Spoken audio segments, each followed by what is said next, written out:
Hi, welcome to GameBorders, where I talk about games released in certain regions only. Today, I'm gonna talk about Fire Emblem Binding Blade, a Japan-only game. Fire Emblem Binding Blade was released on March 29th of 2002 by Nintendo. It was developed by Intelligent Systems like all Fire Emblem games are. It was the first one to be released on a handheld console, on the GBA.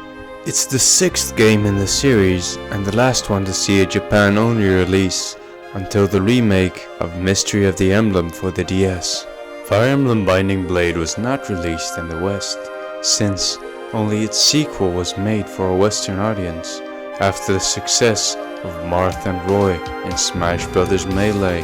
Fire Emblem 6 is the first game in the series not to be developed by Shozo Kaga, who was previously the director of the series. He went on to create the Tearing Saga for the PlayStation 1, which is very similar to the Fire Emblem series in gameplay. Binding Blade's gameplay is the same as it's always been in Fire Emblem games. The rock paper scissors style combat system with swords, axes and lances returns, where swords beat axes and axes beat lances and lances beat swords. Of course, other weapons are also available, but they fall out of this rock paper scissors style system. These weapons are spellbooks, staves, dragon stones and bows. The game also features the terrain system some of you might know from the Advance Wars series, with many common terrain types like plains, mountains, forests, seas and lakes, and also special terrain like gates, forts and thrones. These forts and thrones recover your HP. There are also ballistae which can be used to fire shots at enemies from a long range. Also, secret shops make a return. These secret shops are normal looking spaces where you can enter and buy special items. This is the first game to feature arenas where you can fight random units to level up. I've got mixed feelings about these arenas, since you can level up and grind there for hours, or you can just have your unit die on you and you can't do anything about it since you're fighting a random enemy. But it also is a risk-reward scenario where the player can choose to level up their unit or to simply skip these arenas and miss a chance to level up. A total of 19 different non-promoted classes can be found within the game, and a total of 15 different promoted classes. Each class has a certain weapon type it can use. For instance, knights can use lances, and when they are promoted to generals, they can use lances and axes. The promotion system works as follows. A unit of level 10 or above can promote by using the correct item, such as a knight crest for a knight and cavalier, to have its level become 1 and then receive a stat increase. The maximum level for all units is 20, so to achieve the highest stats possible, you need to promote the unit at level 20, though the amount of stats gained per level is randomized. Like other Fire Emblem games, Fire Emblem Binding Blade has a recruitment system, which determines what you need to do to recruit certain characters. Most of the time, you just have to talk to them with a certain character. Quite often this is Roy, who you always have with you, but sometimes it's a different character, or you have to talk to them over multiple chapters. This game has 54 recruitable characters, but only 51 characters can be recruited during one playthrough, since if you choose one, another one has to be left behind. The game features so-called Gaiden chapters, which are optional chapters you can play to obtain the sacred weapons and to obtain some extra units. Binding Blade features a support system similar to the love system found in Genealogy of the Holy War. The system had been altered in Thracia 776, where it was a sort of temporary buff. The support system works as follows. To increase the support rank of units, 2 units must stand on adjacent spaces at the end of a turn. They then receive a set amount of support points. For instance, the amount of support points Roy and Alina gain from doing this is 4. Units also have a starting amount of support points. For Roy and Alina, this is 56, and for Roy and Sophia this is only 1. To achieve the first support rank of C, 60 points are needed. Before a new support rank is reached, The conversation has to be initiated between the two characters. There are 3 support ranks, C, B, and A. To reach the highest rank, a total of 200 support points are needed.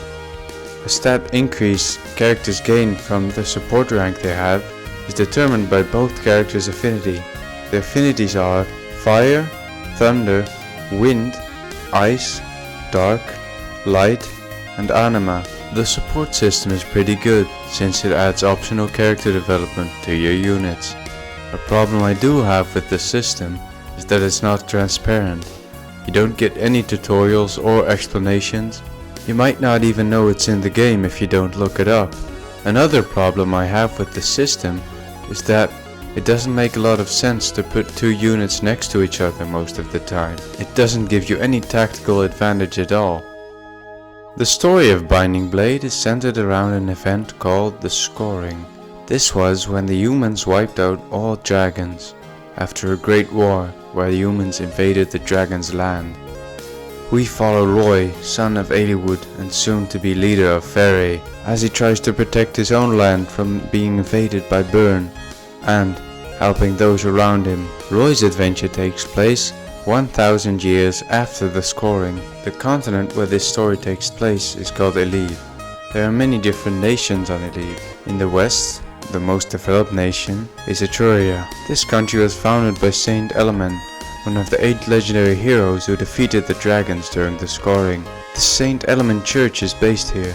It's the most practiced religion in both Burn and Etruria. The divine weapon, Aureola, resides in Etruria. A lot of healers are native to Etruria, and many who will aid Roy come from here. In the east lies Burn, the country with the most military prowess. This country was founded by Hartmut, another of the 8 legendary heroes. The titular weapon, Sword of Seals, is located in Burn. Bramamond remained in Burn to keep the seals on the sacred weapons in place at the Shrine of Seals. West of Burn lies the Lycia Alliance, which was founded by Roland, another of the 8 legends, and wielder of the Durando. The nation is divided into 13 different territories. The most important 2 for this story are Ostia and Fere.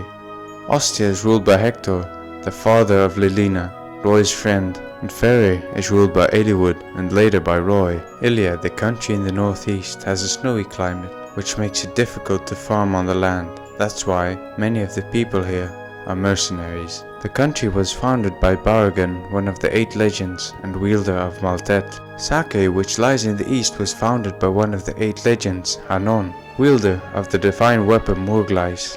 Sake is home to 3 different nomadic tribes, Lorca, Kutola and Chute. West of Etruria lie the Western Isles, Vibernia, Caledonia and Kafti. Durban, one of the 8 legendary heroes of the Scoring, wielder of Armads, settled here. The Nabata Desert lies in the southwest on Mysore. The desert is said to house a secret village called Arcadia, where dragons and humans coexist. Athos of the 8 legends stayed here. He was the user of the 4 blades. Valor is the original location of Bramamond's weapon, Apocalypse. Not much is known about this place, though many ancient ruins are found here. During the game you follow Roy and his party as they try to stop Burn and the dragons from killing all humans. To play the final chapters of the game and see the full story, you have to collect all the sacred weapons, which are found in side chapters, for which you have to meet certain goals to play them. I could recommend this game to Fire Emblem veterans who've played all the other entries in the series, and to people who want to see what the series was like before it headed to the West, since it was pretty much the last game in the series not to be released in the West, so it has the most modern systems, and is the least difficult to get into. Though, to other people, I'd say skip this one, and look for a new one like Blazing Sword, or as it's called in the West, just Fire Emblem. And with that guys, I'd like to wrap it up. I hope you learned something, and see you next time on GameBorders.